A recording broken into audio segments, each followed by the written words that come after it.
آج نبی کریم صلی اللہ علیہ وسلم کی عظمت کا، آپ کے مقام و مرتبے کا جو پہلو آپ کے سامنے لانا ہے وہ کچھ یوں ہے کہ عموماً یہ سمجھا جاتا ہے، مسلمانوں کے ہاں یہ تصور پایا جاتا ہے کہ نبی کریم صلی اللہ علیہ وسلم جو اللہ کی طرف سے وحی آتی گئی، جو انسٹرکشنز آتی گئیں، جو احکامات آتے گئے، اس وحی کی روشنی میں ہر عمل کرتے گئے، چھوٹے سے چھوٹا یا بڑے سے بڑا عمل۔ یہ سمجھا جاتا ہے ہمارے ہاں کہ اس کے لیے اللہ تبارک و تعالیٰ نے نبی کریم صلی اللہ علیہ وسلم پر وحی نازل کی، اور نبی کریم صلی اللہ علیہ وسلم اس وحی کی روشنی میں اس عمل کو کرتے گئے۔ جو انقلاب نبی کریم صلی اللہ علیہ وسلم نے برپا کیا، دعوت حق سے لے کے غلبہ حق تک، یہ جو سفر نبی کریم صلی اللہ علیہ وسلم نے طے کیا، اس کے بارے میں مسلمانوں کے ہاں یہ تصور پایا جاتا ہے کہ دعوت سے لے کے غلبے تک اس پورے سفر میں ہر قدم پر، ہر موقع پر اللہ تبارک و تعالیٰ نے نبی کریم صلی اللہ علیہ وسلم کی رہنمائی کی، آپ کو گائیڈ کیا، تب نبی کریم صلی اللہ علیہ وسلم اس مقصد میں کامیاب ہوئے جسے ہم غلبہ دین حق کہتے ہیں۔ دوسرے الفاظ میں نبی کریم صلی اللہ علیہ وسلم نے جو عرب کی سرزمین پر ایک ظالمانہ نظام قائم تھا، اس کو ختم کر کے جو عادلانہ نظام اللہ تبارک و تعالیٰ نے انہیں عطا کیا، اس کو قائم کرنے کے لیے، اس کو تخت پہ لانے کے لیے، اس کو دنیا میں غالب اور نافذ کرنے کے لیے یہ سمجھا جاتا ہے کہ دعوت سے لے کے غلبے تک ہر قدم پہ اللہ تبارک و تعالیٰ نے ہر موقع پہ وحی کی، نبی کریم صلی اللہ علیہ وسلم کو گائیڈ کیا کہ اے رسول اب آپ نے یہ کرنا ہے، اے رسول اب آپ نے یہ نہیں کرنا، یعنی ہر موقع پہ اللہ تبارک و تعالیٰ وحی کرتا گیا اور نبی کریم صلی اللہ علیہ وسلم اس وحی کی روشنی میں عمل کرتے گئے۔ اس وجہ سے نبی کریم صلی اللہ علیہ وسلم نے وہ انقلاب برپا کر دیا، غلبہ دین حق کا فریضہ انجام کر دیا۔ تو دوستان محترم، مجھے یہ بتائیں کہ اگر اللہ تبارک و تعالیٰ نے نبی کریم صلی اللہ علیہ وسلم کو انگلی پکڑ کر دعوت سے لے کے غلبے تک ہر قدم پہ آپ کی رہنمائی کی، آپ کو گائیڈ کیا، تو نبی کریم صلی اللہ علیہ وسلم کا اس انقلاب میں، اس غلبہ دین کے کام میں، اس ظالمانہ نظام کو ختم کر کے عادلانہ نظام کو قائم کرنے میں نبی کریم صلی اللہ علیہ وسلم کا اپنا ذاتی کمال یا کردار کیا رہ جاتا ہے؟ یہ تو ایک ایسی بات ہے کہ معاذ اللہ کہ کوئی بھی بندہ اٹھ کے کہے، اگر اس تصور کو درست مان لیا جائے کہ ہر موقع پہ دعوت سے غلبے تک ہر فیصلہ نبی کریم صلی اللہ علیہ وسلم نے جو کیا اس کے لیے وحی آتی رہی، جو قدم اٹھایا اس کے لیے پہلے وحی آئی تب وہ قدم اٹھایا، اگر اس بات کو درست مان لیا جائے تو پھر کوئی بھی ایرا گرا اٹھ کے یہ دعویٰ کر سکتا ہے کہ جس طرح اللہ تبارک و تعالیٰ نے اپنے حبیب حضرت محمد مصطفیٰ صلی اللہ علیہ وسلم کو قدم قدم پہ گائیڈ کیا، قدم قدم پہ آپ کی رہنمائی کی، اور دعوت سے لے کے غلبے تک انگلی پکڑ کے آپ کو چلایا، اور جس مقام محمود پہ نبی کریم صلی اللہ علیہ وسلم فائز ہوئے، تو میں بھی، اگر اللہ مجھے بھی ایسے گائیڈ کرے، میری بھی ایسے قدم قدم پہ رہنمائی کرے، میری بھی اسی طرح مدد کرے، نصرت کرے، سارا کچھ کرے، تو میں بھی پھر یہ کام کر سکتا ہوں معاذ اللہ۔ یعنی کوئی بھی ایرا گارا پھر اٹھ کے یہ دعویٰ کر سکتا ہے کہ یہ تو اللہ نے سارا کچھ کیا، سامنے نبی کریم صلی اللہ علیہ وسلم تو محض ایک، معاذ اللہ، ان کی حیثیت تو محض ایک مشین کی تھی اللہ کی، کہ بس جو اللہ نے کیا وہ کیا، اور ہر کام کے لیے اللہ بتاتا گیا کہ اب یہ کرنا ہے، اب یہ کرنا ہے۔ تو پھر تو کوئی بھی اٹھ کے کہے گا نا کہ اللہ مجھے بھی اگر ایسے کہے، ایسے میری مدد کرے، ایسے ہر موقع پہ مجھے گائیڈ کرے تو میں بھی وہ مقام محمود حاصل کر سکتا ہوں جو نبی کریم صلی اللہ علیہ وسلم نے حاصل کیا، معاذ اللہ۔ تو دوستان محترم، یہ جو تصور ہے یہ درست نہیں ہے۔ اس میں نبی کریم صلی اللہ علیہ وسلم کا جو مقام ہے وہ کچھ نہیں رہ جاتا، وہ تو پھر آپ کی حیثیت محض ایک، معاذ اللہ، ایک روبوٹ کی، ایک مشین کی، یا ایک ڈاکیے کی ہو کے رہ جاتی ہے کہ بس اللہ پیغام دیتا گیا اور آپ آگے پہنچاتے گئے، اللہ کام بتاتا گیا، آپ وہ کام کرتے گئے۔ تو یہ اپنا ذاتی کمال کوئی نہیں رہ جاتا اس میں، جبکہ حقیقت یہ ہے کہ جو انقلاب نبی کریم صلی اللہ علیہ وسلم نے برپا کیا، اس میں آپ نے جتنے فیصلے لیے، جو اقدامات کیے، جو معاملات کو سلجھانے میں آپ نے تدبر و تفکر کیا، جتنے آپ نے معاہدے کیے، جتنی آپ نے غزوات لڑی، ان سب میں نبی کریم صلی اللہ علیہ وسلم نے اپنی حکمت و بصیرت، اپنے فہم و فراست، اپنی سیاسی بصیرت، اپنی صلاحیتیں، اپنے جواہر، ان سب چیزوں کے بلبوتے پہ نبی کریم صلی اللہ علیہ وسلم نے اس مشن کو منطقی انجام تک پہنچایا، دعوت سے لے کے غلبے تک۔ ہر موقع پہ اللہ نے وحی نہیں کی، ہر موقع پہ اللہ نے گائیڈ نہیں کیا کہ اے رسول اب یہ کرنا ہے، اے رسول یہ نہیں کرنا، ایسا نہیں تھا۔ نبی کریم صلی اللہ علیہ وسلم نے، آپ کی نبوت اور رسالت کا خاصہ ہی یہ ہے کہ نبی کریم صلی اللہ علیہ وسلم نے اپنی مختصر سی زندگی میں وہ کر دکھایا جو تاریخ انسانیت میں پہلے ہوا ہی کبھی نہیں، نہ آپ سے پہلے ہوا نہ آپ کے بعد ہوا۔ وہ انقلاب جو نبی کریم صلی اللہ علیہ وسلم نے برپا کیا، اور جتنے عرصے میں برپا کیا، 23 سال، اور ان لوگوں میں جو ان پڑھ، گنوار، جاہل قسم کے لوگ، جن کی کوئی تربیت نہیں ہوئی تھی، چھوٹی چھوٹی باتوں پہ قبیلوں کی لڑائیاں اور نہ جانے کتنے لوگ قتل ہو جاتے تھے، بچیوں کو زندہ دفن کرنے والے لوگ، وہ صحرا نشین، ایسے لوگوں پہ محنت کی کہ جنہیں کوئی دنیا میں جانتا تک نہیں تھا۔ گمنامی کے عالم میں وہ قوم ایسی تھی جو ریوڑ چلایا کرتی تھی، تو اس قوم کو تیار کر کے ایک ایسا انقلاب برپا کیا کہ وہ قوم دنیا کی ممتاز ترین قوم بن گئی۔ وہ صحرا نشین اقوام عالم کے امام بن گئے، دلی سے غرناطہ تک مسلمانوں کی حکومت قائم ہوگی۔ تو یہ انسانیت کو، نوع انسانی کو غلامی سے چھڑا کر ان کو آزاد کرنا، انہیں دین اسلام کے سائے میں لانا، غلبہ دین حق کا کام، یہ نبی کریم صلی اللہ علیہ وسلم کی وہ اچیومنٹ ہے، وہ مارکہ ہے کہ جس کی بنیاد پہ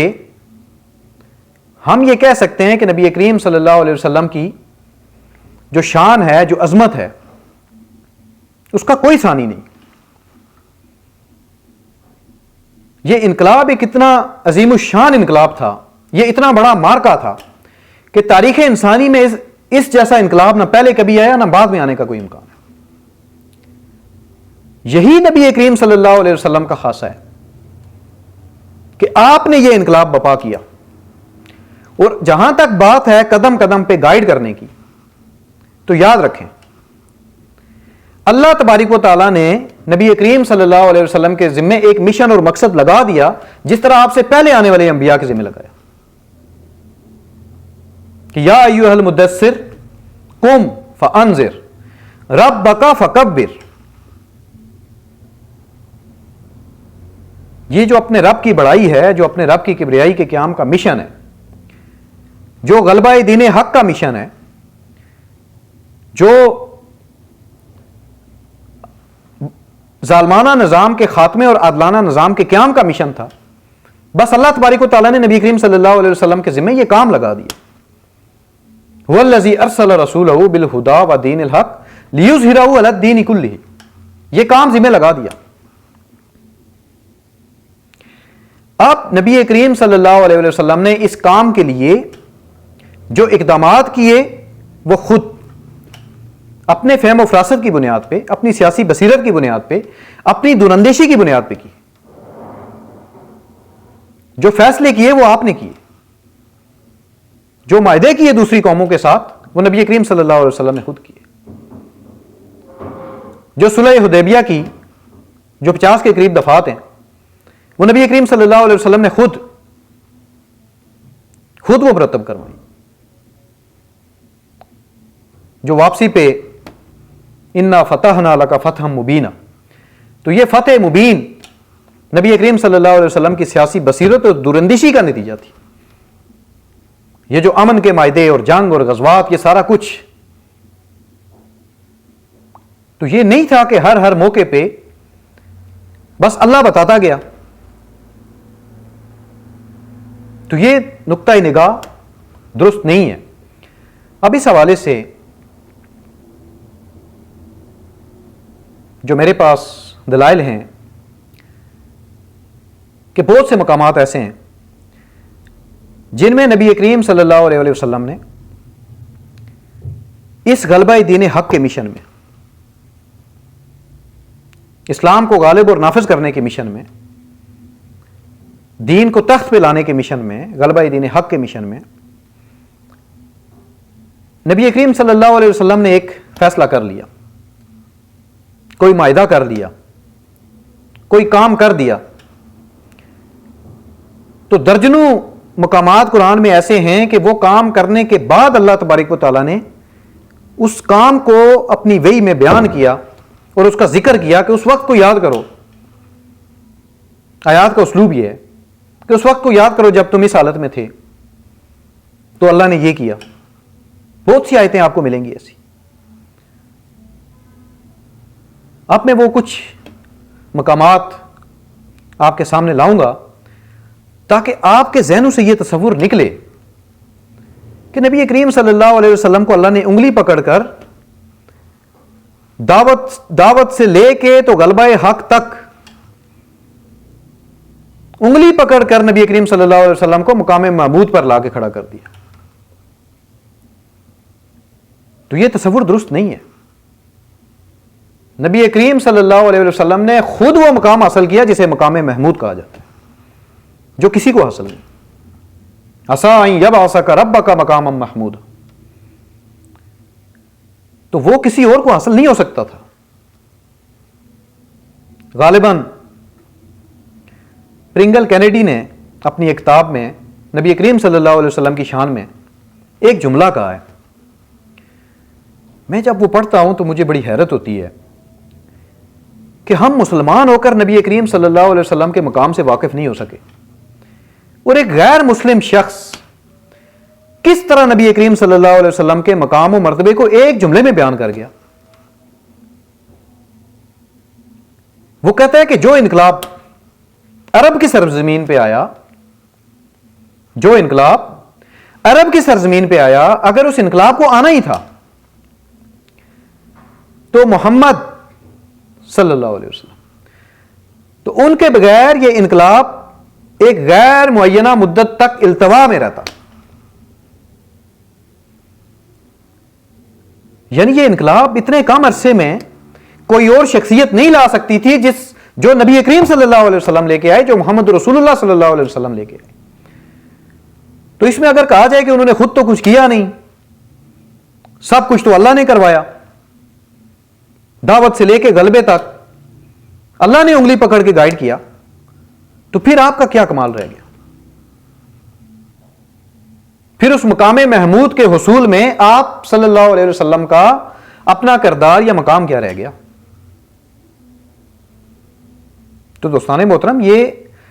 اس پوری جدوجہد میں نبی کریم صلی اللہ علیہ وسلم کا اپنا ذاتی کمال اور کردار شامل ہے۔ یہ تصور غلط ہے کہ اللہ تبارک و تعالیٰ نے قدم قدم پہ ہر موقع پہ اللہ نے گائیڈ کیا کہ اب یہ کرنا ہے اور اب یہ نہیں کرنا۔ نبی کریم صلی اللہ علیہ وسلم نے خود فیصلے کیے، خود ایک اقدام کر دیا، اللہ تبارک و تعالیٰ بعد میں اس کی تائید کر رہے ہیں، آیات بعد میں آ رہی ہیں، بہت سے مقامات ایسے ہیں اگر آپ طائرانہ مطالعہ ہی کر لیں قرآن پاک کا، بہت زیادہ غور و فکر کا تو آپ کے پاس ٹائم نہیں ہوتا، ایک سرسری نگاہ ہی ڈال لیں تو آپ کو بہت سے مقامات ایسے ملیں گے کہ جو آیت کا اسلوب آپ کو بتائے گا کہ یہ کام تو نبی کریم صلی اللہ علیہ وسلم کر چکے، وہی تو بعد میں آ رہی ہے۔ تو یہ ہے مقام رسالت کہ رسول کو ہر موقع پہ اللہ کی طرف سے گائیڈنس کی ضرورت نہیں پڑتی، وہ خود بھی انسانیت کے اس معراج پہ ہوتا ہے، اس مقام پہ ہوتا ہے کہ وہ خود سے بھی بہت سے فیصلے کرتا ہے۔ اب میں اس حوالے سے جو مقامات ہیں قرآن پاک میں، جو آیات ہیں، کچھ میں آپ کے سامنے رکھنا چاہوں گا تاکہ آپ پر یہ بات واضح ہو جائے۔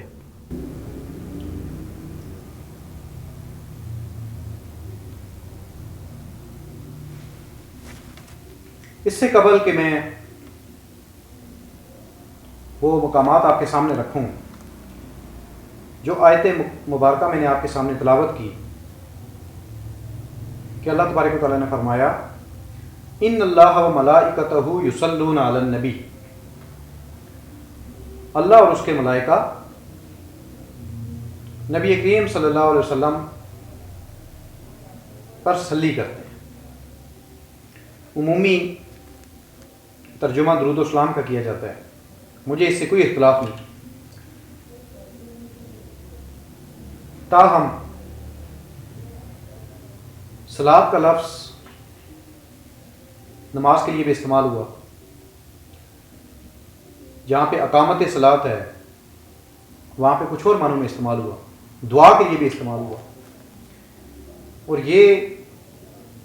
پیروی کے معنوں میں بھی استعمال ہوتا ہے۔ تو ان اللہ و ملائکتہ یصلون علی النبی، اللہ اور اس کے فرشتے یصلون علی النبی کرتے ہیں۔ میں یہی انہی الفاظ کو دہراؤں گا کہ یہ یصلون علی النبی کیا ہے۔ یا ایھا الذین آمنوا صلوا علیہ وسلموا تسلیما،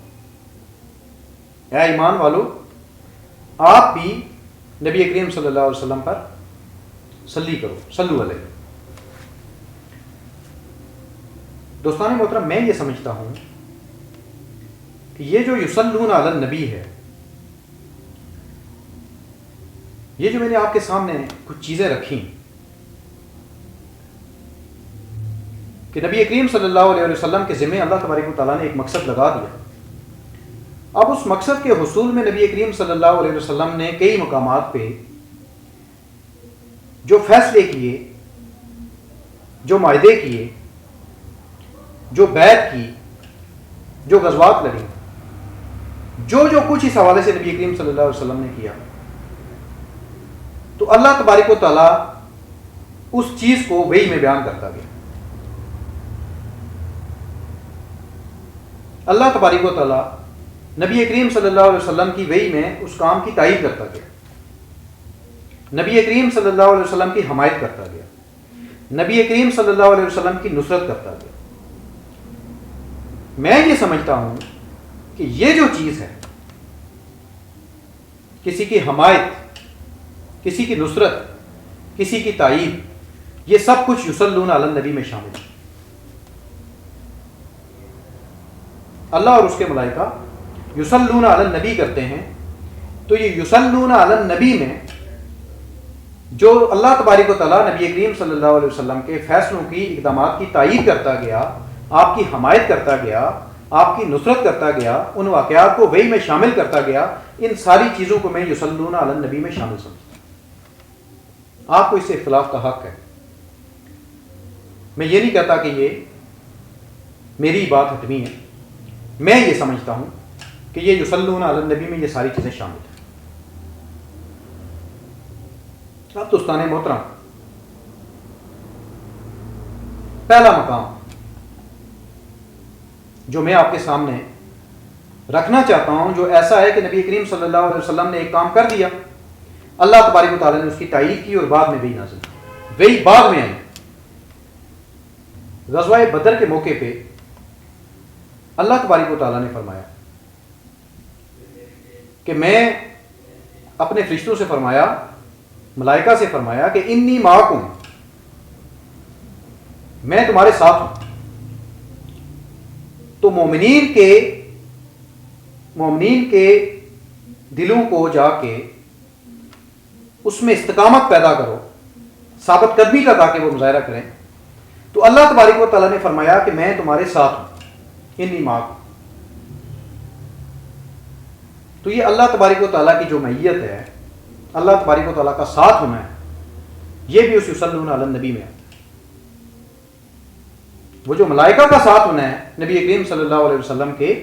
اس مقصد کے لیے جو آپ نے جنگ کی، غلبہ دین حق کے سفر میں جب ایک جنگ کا موقع آیا تو اللہ تبارک و تعالیٰ نے فرمایا فرشتوں سے کہ جاؤ، ملائکہ سے کہا کہ نصرت کرو نبی کریم صلی اللہ علیہ وسلم، مومنین کی مدد کرو۔ تو یہ ملائکہ کا یصلون علی النبی ہو گیا، اور ساتھ فرمایا کہ انی معکم، میں بھی تمہارے ساتھ ہوں۔ تو یہ اللہ تبارک و تعالیٰ خود بھی ساتھ ہے اس کام میں، یہ اللہ کا یصلون علی النبی۔ ان اللہ و ملائکتہ یصلون علی النبی۔ اور اس موقع پہ اللہ تبارک و تعالیٰ نے فرمایا کہ جو تم نے قتل کیا تھا کفار کو، وہ تم نے نہیں کیا، وہ ہم نے کیا۔ وہ قتل آپ نے نہیں کیا، وہ ہم نے کیا۔ اور وہ جو کنکریاں پھینکی وہ آپ نے نہیں پھینکی، وہ ہم نے پھینکی۔ وما رمیت اذ رمیت ولکن اللہ رما، یہ اللہ تبارک و تعالیٰ فرما رہے ہیں۔ تو دوستان محترم، یہ یصلون علی النبی ہے۔ اب ہم اس بحث میں نہیں پڑھتے کہ اللہ تبارک و تعالیٰ وجود رکھتا ہے یا نہیں رکھتا۔ جب اللہ نے خود کہا ہے کہ میں نے کنکریاں پھینکی تو اللہ نے پھینکی۔ ہم اس بحث میں بھی نہیں پڑھتے کہ اس وقت رب فرش پر تھا یا عرش پر تھا۔ تاہم اللہ تبارک و تعالیٰ خود کہہ رہا ہے کہ انی معکم، تو ہم یہ سمجھتے ہیں کہ اس غزوے میں خود اللہ تبارک و تعالیٰ شامل تھا۔ یہ ہے اللہ تبارک و تعالیٰ کا یصلون علی النبی، اپنے ملائکہ کے ساتھ اللہ تبارک و تعالیٰ موجود تھا۔ یہ ہے یصلون علی النبی، اور یہ نبی کریم صلی اللہ علیہ وسلم کا مقام ہے، مقام و مرتبہ ہے کہ اپنے چند ساتھیوں کی قدوسی جماعت کے ساتھ، ہزاروں کے لشکر کے ساتھ ٹکر لے۔ تو اللہ تبارک و تعالیٰ فرش پہ کیوں نہ آتا؟ نبی کریم صلی اللہ علیہ وسلم کی تائید کیوں نہ کرتا، نصرت کیوں نہ کرتا، حمایت کیوں نہ کرتا؟ آپ کا وہ مقام و مرتبہ ہے کہ آپ چند لوگوں کے ساتھ اپنی جان مال سب کچھ اپنا متاع پہ لگا دیا اس رب کی خاطر، میدان عمل میں آ گئے۔ تو اللہ تبارک و تعالیٰ یصلون علی النبی کیوں نہ کرتا، آپ کے ساتھ کیوں نہ ہوتا؟ اور دوستان محترم، آیت جب نازل ہوئی تو آیت کیا بتا رہی ہے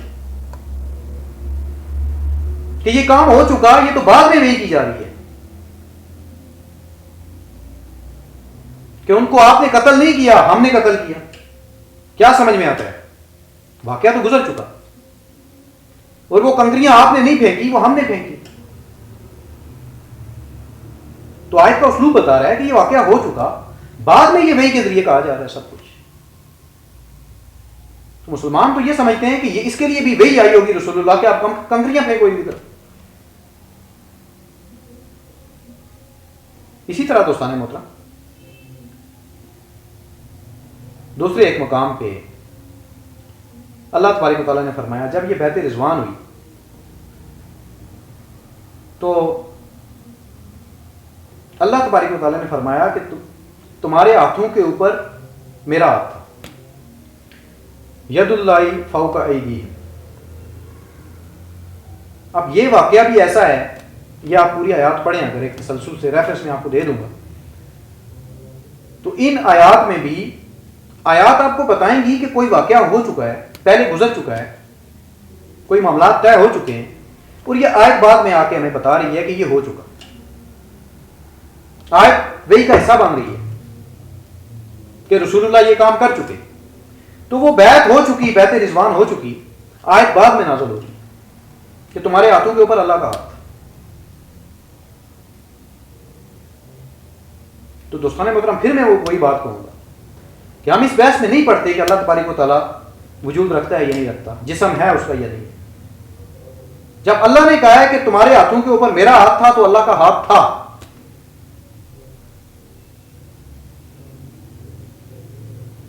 تو اللہ تبارک و تعالیٰ نے فرمایا تمہارے ہاتھوں کے اوپر میرا ہاتھ تھا۔ تو ایک تو یہ آپ کو بتانا چاہ رہا ہوں کہ یہ اللہ تبارک و تعالیٰ کا یصلون علی النبی ہے۔ اللہ نے فرمایا ہے کہ ہر مخلوق، دنیا کی ہر چیز اپنی اصلاح جانتی ہے، جو کچھ زمین میں ہے اور جو کچھ آسمان میں ہے اور جو اس کے درمیان ہے۔ زمین و آسمان کے درمیان جتنی مخلوقات ہیں، یہ چرند اور پرند ہیں، ہر چیز اپنی اصلاح جانتی ہے۔ تو اللہ تبارک و تعالیٰ کی اصلاح کیا ہے؟ یہ یصلون علی النبی کیا ہے بتائیں پھر؟ ہر چیز کی اصلاح ہے، جو کچھ زمین پہ ہے، جو کچھ زمین پہ ہے اور جو کچھ آسمان میں ہے اور جو کچھ اس کے درمیان ہے، ہر چیز اپنی اصلاح جانتی ہے۔ تو اللہ کی اصلاح میں سمجھتا ہوں یہی ہے کہ جو اللہ تبارک و تعالیٰ نے یصلون علی النبی کا ہے کہ نبی کریم صلی اللہ علیہ وسلم نے جو غلبہ دین حق کے سفر میں جو کچھ آپ نے اقدامات کیے، جو کچھ آپ نے فیصلے کیے، اللہ تبارک و تعالیٰ آپ کی حمایت کرتا گیا، آپ کی تائید کرتا گیا، آپ کی نصرت کرتا گیا، اس چیز کو وحی کا حصہ بناتا گیا۔ یہی اللہ کی اصلاح ہے، یہی یصلون علی النبی۔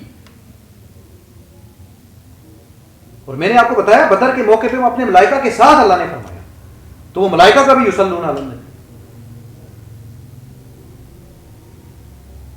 تو دوستان محترم ایسے اور بہت سے مقامات ہیں۔ مثال کے طور پہ ایک اور مقام آپ کے سامنے عرض کرتا ہوں کہ جب قتال کا حکم آیا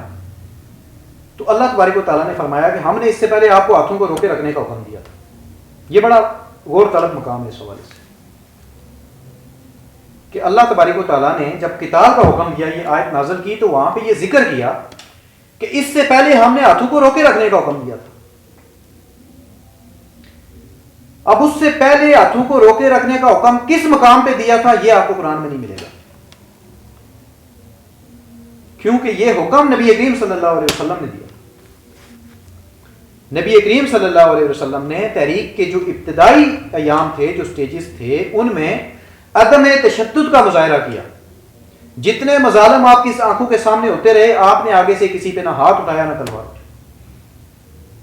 صبر کا مظاہرہ کیا، عدم تشدد کا مظاہرہ کیا، اپنے ہاتھوں کو روکے رکھا۔ اب یہ نبی کریم صلی اللہ علیہ وسلم کا فیصلہ تھا، ڈیسیژن تھا، بصیرت تھی، دور اندیشی تھی، فہم و فراست تھی کہ اس مقام پہ ہاتھ اٹھانے کا موقع نہیں، تو وہ روکے رکھا ہاتھوں کو۔ تو اللہ تبارک و تعالیٰ نے اسے جب قتال کا حکم اللہ نے نازل کیا تو اپنی طرف منسوب کیا کہ ہم نے کہا تھا کہ ہاتھوں کو روکے رکھو۔ تو دوستان محترم وہی کیوں نہ آئے؟ اگر رسول اللہ کا اپنا کچھ مقام ہی نہیں تھا، آپ کا کوئی ذاتی کردار ہی نہیں تھا اس پورے مشن میں، سب کچھ اللہ نے وہی کیا، تو اللہ نے یہ وہی کہا کی کہ اے رسول ابھی اپنے ہاتھوں کو روک کے رکھ۔ جب نہیں کی، نبی کریم صلی اللہ علیہ وسلم کا اپنا یہ فیصلہ تھا، تو آج ہم یہ کیوں کہتے ہیں کہ اللہ نے انگلی پکڑ کے ہر موقع پہ اپنے حبیب کو گائیڈ کیا اور ہم مقام رسالت کی توہین کرتے ہیں؟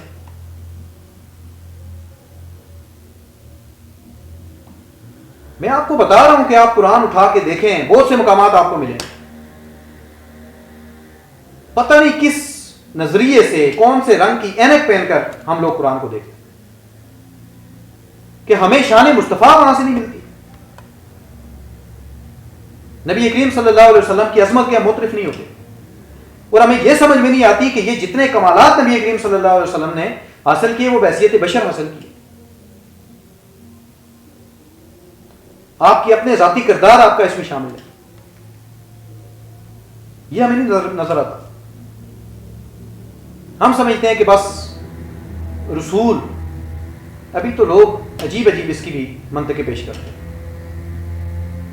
پہلے تو کہتے تھے چلیں اللہ کا ڈاکیا ہوتا ہے رسول، کہ اللہ جو وہی لاتا ہے وہ رسول وہی کرتا جاتا ہے، بس اس کے علاوہ کچھ نہیں کرتا، خود سے کچھ بھی نہیں کرتا، ہر کام کے لیے اللہ وہی کرتا ہے۔ پہلے تو چلیں اس حد تک بات تھی، اور یہ بھی مقام رسالت کی توہین ہے۔ رسول معاذ اللہ کیا کوئی مشین ہے، صرف یہ روبوٹ ہے، یا محض کوئی ڈاکیا ہوتا ہے رسول؟ یہ مقام رسالت ہے آپ لوگوں کے نزدیک؟ صبح شام قرآن پر بحثیں کرنے والے، قرآن کو تختہ مشق بنانے والے، طرح طرح کے مفہوم نکالنے والے، انہیں آج تک یہ سمجھ میں نہیں آ سکی کہ آج کے دور میں جو انقلاب جس کی ضرورت ہے، جیسا کہ نبی کریم صلی اللہ علیہ وسلم نے بپا کیا تھا، یہ سارے قرآن صبح شام پڑھ پڑھ کے بھی ان کو وہ سمجھ میں نہیں آ رہی کہ وہ انقلاب کیسے بپا کرنا، کیونکہ مقام مصطفیٰ سے واقف نہیں ہے، آگاہ نہیں ہے، چھوڑ دیا، در مصطفیٰ چھوڑ دیا ہے، جو تیرے در سے یاد پھرتے ہیں، در بدر یوں ہی خوار پھرتے ہیں۔ نبی کریم صلی اللہ علیہ وسلم کی بارگاہ میں حاضری دو، آپ کو سمجھ میں آئے کہ یہ قرآنی قوانین کو معاشرے میں متشکل کرنے کا آغاز کہاں کرنا ہے، یہ اس جدوجہد کو کیسے لے کے چلنا ہے، اس کا اختتام کہاں پہ ہوگا، کس موقع پہ ہاتھ اٹھانے ہیں، کس موقع پہ ہاتھوں کو روکنا ہے، کس موقع پہ کیا کرنا ہے، یہ تو آپ کو نبی کریم صلی اللہ علیہ وسلم سے پتا چلے گا۔ تو پہلے صرف یہ کہا جاتا تھا کہ رسول کو بس جو وحی ہوتی ہے وہ آگے پہنچاتا جاتا ہے، لیکن اب بات دو ہاتھ آگے نکل چکی ہے، اب عجیب عجیب قسم کی باتیں کی جاتی ہیں کہ رسول پتہ نہیں نفسیات میں سے اٹھتا ہے، قرآن ہی رسول ہے، اور یہ معاذ اللہ اپنے آپ کو بھی سمجھتے ہیں ہم پہ نزول ہو رہا ہے، ہم بھی رسول ہیں، بہت سارے ایسے مفاہیم کے انبار لا کے۔ تو دوستان محترم، قرآن کے ساتھ ساتھ صاحب قرآن کی بارگاہ میں حاضری دینا ہوگی آپ کو۔ نبی کریم صلی اللہ علیہ وسلم کی ذات اقدس کے بغیر قرآن آپ کو سمجھ میں نہیں آئے گا۔ یضل بہ کثیرا ویہدی بہ کثیرا وما یضل بہ الا الفاسقین، اسے پڑھ کے تو بہت سے گمراہ ہوتے ہیں، اور گمراہ وہ فاسق ہوتے ہیں جو نبی کریم صلی اللہ علیہ وسلم کو وہ مقام دینے کو تیار نہیں ہے جو معراج انہوں نے، معراج انسانیت جس مقام پہ، مقام محمود پہ وہ فائز ہوئے۔ یہ اپنے آپ کو سمجھتے ہیں کہ بس ہم ڈائریکٹ قرآن کو پڑھیں گے، اس کی تلاوت کریں گے، بس اس کو سمجھیں گے اور خود سے جو کریں گے وہ کریں گے، اپنی عقل کے گھوڑے دوڑائیں گے، لیکن اتباع رسول نہیں کرنی ہے۔ نبی کریم صلی اللہ علیہ وسلم کے پیچھے نہیں چلیں گے، یہ جو یصلون علی النبی کہا گیا یہ نہیں کریں گے، تب یہ حال ہو رہا ہے۔ حکم تو یہ ہے یا ایھا الذین آمنوا صلوا علیہ، اے ایمان والو آپ بھی اسی طرح چلو، حمایت کرو رسول اللہ کی، تائید کرو ان کی باتوں کی، ان کے پیچھے چلو، جس طرح انہوں نے کیا اس طرح کرو۔ قل ان کنتم تحبون اللہ فاتبعونی، یہ جو اتباع رسول کا حکم ہے، کسی کے پیچھے چلنے کا حکم ہے، آپ کو یہ کرنا پڑے گا، ورنہ آپ کی قرآن فہمی آپ کی کسی کام نہیں ہے۔ کرتے رہیں ویسے، مفاہیم کے انبار لگا دیں، ہر بندہ اپنی طرف سے ایک تشریح کر لے، اپنے آپ میں رسول بنا پھرے، کچھ حاصل نہیں ہوگا آپ کو جب تک یصلون علی النبی، اتباع رسول نہیں کرو گے، نبی کریم صلی اللہ علیہ وسلم کے نقش قدم پہ نہیں چلو گے، نبی کریم صلی اللہ علیہ وسلم کو وہ مقام نہیں دو گے جو ان کا ہے، نبی کریم صلی اللہ علیہ وسلم سے والیانہ عشق اور محبت نہیں رکھو گے، آپ نہیں کر سکتے یہ مار کا سر، ذلت و خواری آپ کا مقدر ہے۔ تو دوستان محترم، نبی کریم صلی اللہ علیہ وسلم کا مقام و مرتبہ، جو آج ہم نے مقام و مرتبہ جو حیثیت دے رکھی ہے نبی کریم صلی اللہ علیہ وسلم کو، اس سے بہت بلند تھا۔ ہم انہیں ان کا وہ جو ان کی ڈیو ریسپیکٹ ہے، جیسے آپ کی قدر کا حق ہے اس طرح قدر نہیں کر رہے، جو محبت ہونی چاہیے وہ نہیں رکھ رہے ہیں۔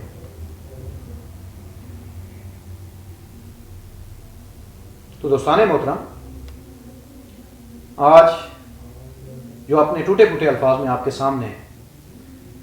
جو بات رکھنی تھی وہ یہ ہے کہ نبی کریم صلی اللہ علیہ وسلم اس غلبہ دین حق کے جو کام آپ نے انجام دیا، جو انقلاب برپا کیا، اس میں ہر موقع پہ اللہ تبارک و تعالیٰ نے گائیڈ نہیں کیا آپ کو، آپ کے ذمہ ایک مقصد لگا دیا، نبی کریم صلی اللہ علیہ وسلم اس مقصد کے لیے جو کچھ کرتے گئے، بہت سے مقامات پہ، ہاں یہ بھی ٹھیک ہے کہ بہت سے مقامات پہ اللہ تبارک و تعالیٰ نے گائیڈ بھی کیا، اس کا بھی انکار نہیں ہے، لیکن ہر فیصلہ، ہر قدم یہ کہ اس کے لیے اللہ نے گائیڈ کیا، یہ نقطۂ نگاہ درست نہیں. یہ نبی کریم صلی اللہ علیہ وسلم کے مقام سے ناآشنائی ہے. اس میں رسول اللہ کا کوئی ذاتی کردار نہیں رہتا. تو یہ سارا کام نبی کریم صلی اللہ علیہ وسلم نے جتنے بھی اس حوالے سے اقدامات کیے، جو فیصلے لیے، جو معاہدے کیے، جو جس موقع پہ حکمت عملی اختیار کی، یہ نبی کریم صلی اللہ علیہ وسلم کے اپنے ذاتی فیصلے، ذاتی جو ہے آپ کا ذاتی اس میں کردار شامل. تو جب تک آپ کے ذہن میں یہ چیز نہیں ہوگی تو وہ نبی کریم صلی اللہ علیہ وسلم کا وہ مقام و مرتبہ آپ کے سامنے نہیں آ سکتا. اگر آپ یہ نظریہ رکھ کے بیٹھے ہیں کہ بس اللہ وہی کرتا گیا اور آپ کام کرتے گئے، تو آپ مقام رسالت سے کیا خاک آشنا ہوں. تو دوستان محترم، میں امید کرتا ہوں کہ اپنے ٹوٹے پھوٹے الفاظ میں جو بات آپ کے سامنے رکھنا چاہ رہا تھا، جو مقصد اور جس مقصد کے لیے رکھنا چاہ رہا تھا، وہ آپ کے سامنے رکھ پایا ہوں. اللہ تبارک و تعالی ہمارے حال پہ رحم فرمائے اور ہمیں یصلون علی النبی کما حقہ، صلو علیہ کا جو حق ہے، اتباع رسول کا جو حق ہے، ہمیں اسے ادا کرنے کی توفیق عطا فرمائے. وما علینا الا البلاغ.